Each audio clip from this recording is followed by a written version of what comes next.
Kan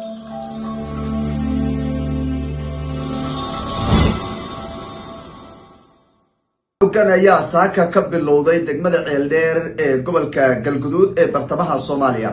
Kooxda argagixisada ayaa saaka weerar xooggan ku soo qaaday degmada Ceeldheer oo ay ku sugnaayeen ciidamada dawladda federaalka Soomaaliyeed iyo kuwa macawisleyda ee deegaanka.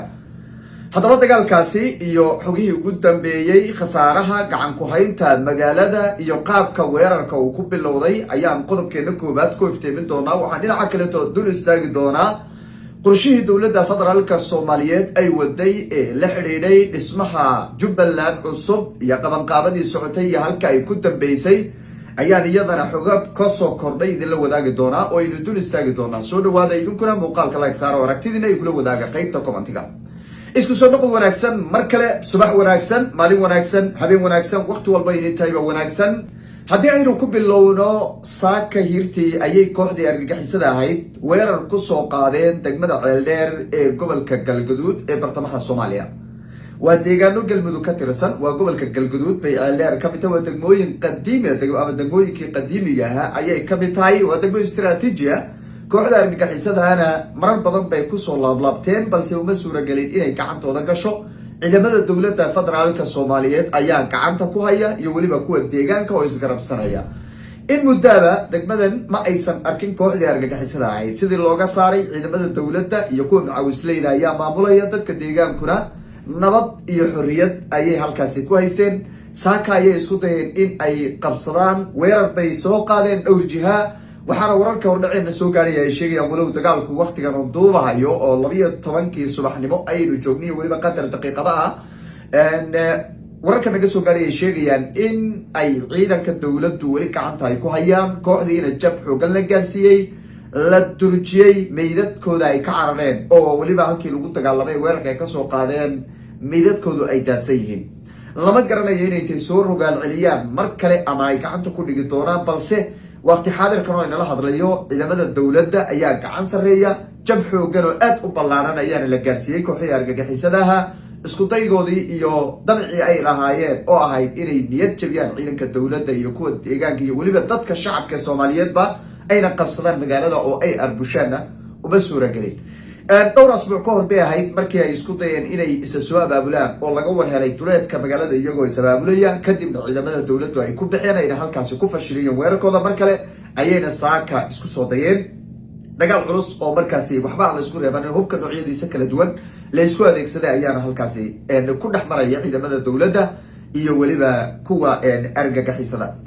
dadka deegaanka ayaa muuqaalo iyo sidoo kaleeto xogo hordhaca oo ay warbaahinta siiyeen waxa ay sheegeen in jugta culus ay maqlayaan oo risaasta noocyadeeda kala duwan la isku adeegsanayo.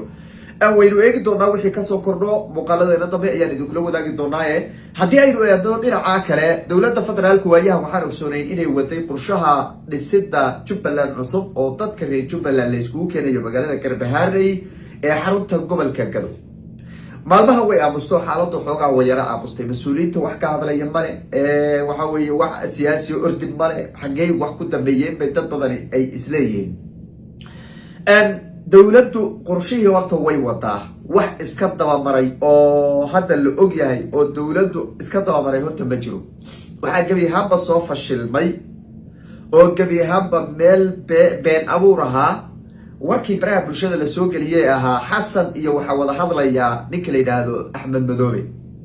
heshiis bay qaadanayaan, xasan baa codsaday, wuu baryootamaya, wuxuu leeyahay anigana indhis oo waxa weeye doorashada idis, adigana waxa weeye arintaadii 5 sano waan ku aqoonsani. wixii horta propagandada ahayd ee suuqa la soo geliyay ee Axmed Madoobe uu ka dhiganayay xoogaa taageerayaashiisa bal niyadaha ku dhistaan ilaa ninku nin run sheega meehe. wixii horta waa soo idilaaday, been buu ku soo idilaaday horta taa. Axmed Madoobe iyo Dani waxay ku shirayaan Imaaraat, waxay u shirayaan sidii Soomaaliya loo burburin lahaa, waxay u shirayaan sidii waxa weeye ummadda Soomaaliyeed loo kala geyn lahaa. mar baan muuqaal ku soo qaadan doonaa oo jimcaha gadaashiisaan rabay inaan kaga hadle. Axmed Madoobe horta halkaas bay jiraan, xogo badan baan idinka wadaa, laakiin waqtiga ma rabo inuu idinku dheeraado oo muuqaalku u dheeraado. waxaan ku ekaanayaa kaliya dhismihii dowladdu ay waday iyo halkay ku dambeysay. dowladdu qorshe fiican bay soo wadaa, dadka reer Jubbaland in wax loo dhisaa la soo wadaa, go-aanku halkiisii horu joogaa.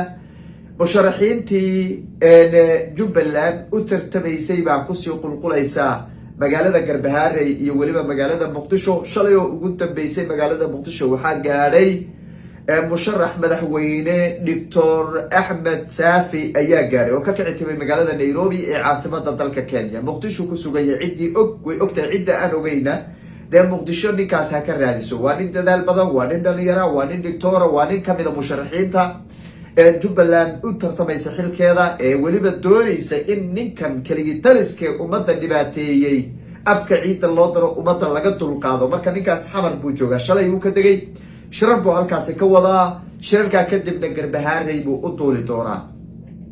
waxaa kasii horeeyay rag kaloo iyagana musharaxiin madaxweyne oo tegay magaalada Garbaharey oo Garbaharey lagu soo dhaweeyey oo halkaa iyagana shirar kusii qabsanaya.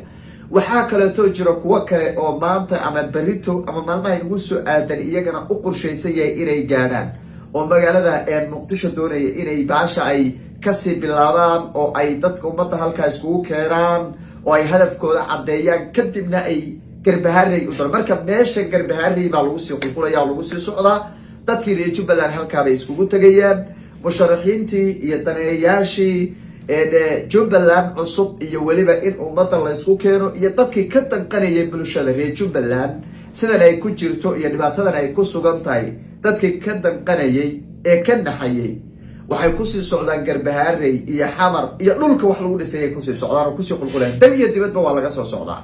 haddii marka dowladda federaalku mowqifkeedu uusan ahayn isku keenka dadka reer Jubbaland oo wax ay iska bedeleen, dadka ma aysan aadeen oo ma aysan sii qulquleen. marka taasaa kugu daliila. dadka marka aan xog badan ka haynin waa inay ogsoonaadaan dowladdu inay ka go-an tahay. waa dowladda federaalke isku keenka bulshada reer Jubbaland ee kala luntay ee Axmed Madoobe uu kala caydhiyee baabiiyey inay ku tala jirto weli dowladdu ay wado. horta taa ha la ogaado. waxaan arkayay dad badan oo intay maalinta hore taageera haddana dib gurashada warhaadha dowladdu arnay wixii ka laabata warhaadha waxa la sheegay waa niman waaweyn oo odayaala intaasoo jeer ugu soo noqonaya oo hadalladan ay ugu soo celcelinayeen. war dowladdu federaalku mowqifkeedu hadda waa caadiyahay. ma jiro hadda Axmed Madoobe qorsho lagu garab siiyo oo looga laaban karana ma jiro. waxba soo kordhi maayo. Axmed Madoobena waxba iska bedeli maayo oo wax la ogsoon yahay weeye khilaaf soo jireena oo waxa weeye uu la soo falgalay isagoo dhalinyaro ah oo waxa weeye guracan oo ummadda Soomaaliyeed wax walbo dhibaato ku aawun kaliya ayuu qabaa. marka waxba soo kordhin maayo, waxba laga faa'iidi maayo inay maanta la yiraahdo Axmed Madoobe dulmi ku taageerayna oo dowladda federaalku ay tiraado. way ogsoon yihiin madaxda dowladdu inay lubinayaan taageero badan. way ogsoon yihiin bulshada Soomaaliyeed ee reer Jubbaland halkay ka taagan yihiin Axmed Madoobe. way ogsoon yihiin dhaqan xumadiisa iyo dhibaatada uu bulshada u geystay. way ogsoon yihiin. marka ma dowladda federaalku kuma taageerayaan in uu Axmed Madoobe sii jooga meesha, kuma taageerayaan. sidaa awgeed marka walow dowladda federaalku naftirkeedu mandate yar ay haysato, balse hal maalin oo aad wax wanaagsan qabatay ayaa ka fiican waxa weeye 10 sano oo aad iska fadhida sida Axmed Madoobe kale.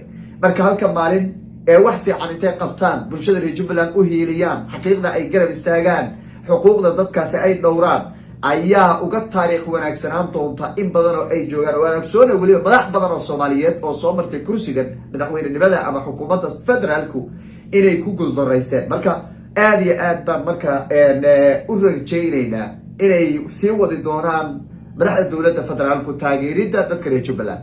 waa rabitaan shacab, waa dadka reer Jubbaland sida ay doonayaan. ma aha rabitaan xasan iyo rabitaan xamse, ma aha. waa rabitaan anagu aan doonayn. dadka reer Jubbaland baa doonaya in la isku keeno, la soo ururiyo dadka lumay ee kala lumay ee baaba'ay, laga saaro systemkan lagu waxa weeye lagu khasaaray ee lagu waxa weeye kadsoomay in meesha laga saaro. dadka reer Jubbaland maamul loo dhiso. waa rabitaan dadka reer Jubbaland way. marka dowladda federaalku waxaan leeyahay sii wada arrintaasaan anagu taageersanahay haddaan nahay dadkii reer Jubbaland. ummadda kaleeta ee waxa weeye anigu afkooda aan ku hadlayo ee ayagu aan warbaahinta wada imaan karin, taas bay taageersan yihiin madaxda dowladda. waxaan leenahay taas noo wada xoojiya oo weliba dedejiya.